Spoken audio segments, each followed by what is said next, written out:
চলছে রমজান মাস। সারাদিন রোজা রেখে এ সময় অনেকেরই মাথা ব্যথার সমস্যা দেখা দেয়। প্রতিদিনের রুটিনের অভ্যাস পরিবর্তন, শরীরের পানিশূন্যতার কারণেও মাথা যন্ত্রণা হয়। আবার যাদের ঘন ঘন চা কফি খাওয়ার অভ্যাস আছে, তারাও রোজা রেখে এসব পানীয় খেতে পারেন না। এ কারণেও মাথার যন্ত্রণা হয়।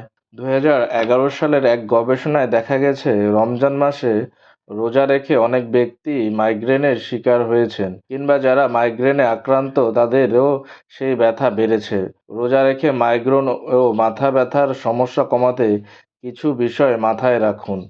যেমন, পর্যাপ্ত পানি পান করুন। বিশেষজ্ঞদের মতে রমজান মাসে মাথা ব্যথার অন্যতম কারণ কম পরিমাণে পানি খাওয়া।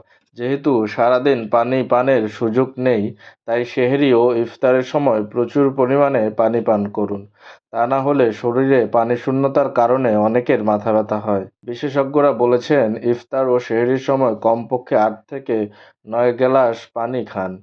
তাহলে শরীরের পানির ঘাটতি পূরণ হবে, মাথা ব্যথা হবে না।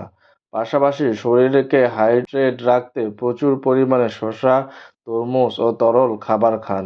ক্যাফিন জাতীয় খাবার এড়িয়ে চলুন। অতিরিক্ত চা, কফি এড়িয়ে চলুন। তা না হলে শরীরের পানির ঘাটতি হবে। এক গবেষণায় দেখা গেছে, যে ব্যক্তি চা বা কফির প্রতি নেশা রয়েছে, তবুও তারা এই রোজা রাখার সময় চা যেহেতু খেতে পারছেন না, কিংবা কোনো কারণে তারা প্রচুর পরিমাণে টেনশন করছেন, তাদের মাথা ব্যথা বাড়তে থাকে। তাই এ সময় আপনাকে খুব সাবধানে রোজা রাখতে হবে। মিষ্টি জাতীয় খাবার বাদ দিন। ইফতারের পর অবশ্যই শরীরকে হাইড্রেট রাখতে চেষ্টা করুন। তাই প্রচুর পরিমাণে ফলের রস, জল এবং শরবত খাবার চেষ্টা করুন। রোজা রাখার সময় অনেকেরই রক্তে শর্করার মাত্রা ওঠানামা করে। এর ফলে মাথা ব্যথা হয়। এ কারণে রোজা ভাঙার পর প্রচুর পরিমাণে মিষ্টি জাতীয় কোনো খাবার খাবেন না। এতে ক্লান্ত লাগবে, মাথা ঘুরবে ও মাথা ব্যথাও হবে। যেসব খাবার খাবেন, সেহরি ও ইফতারের সময় প্রচুর পরিমাণে কার্বোহাইড্রেট, প্রোটিন জাতীয় খাবার খান। চিনিমুক্ত খাবার যতটা সম্ভব খান।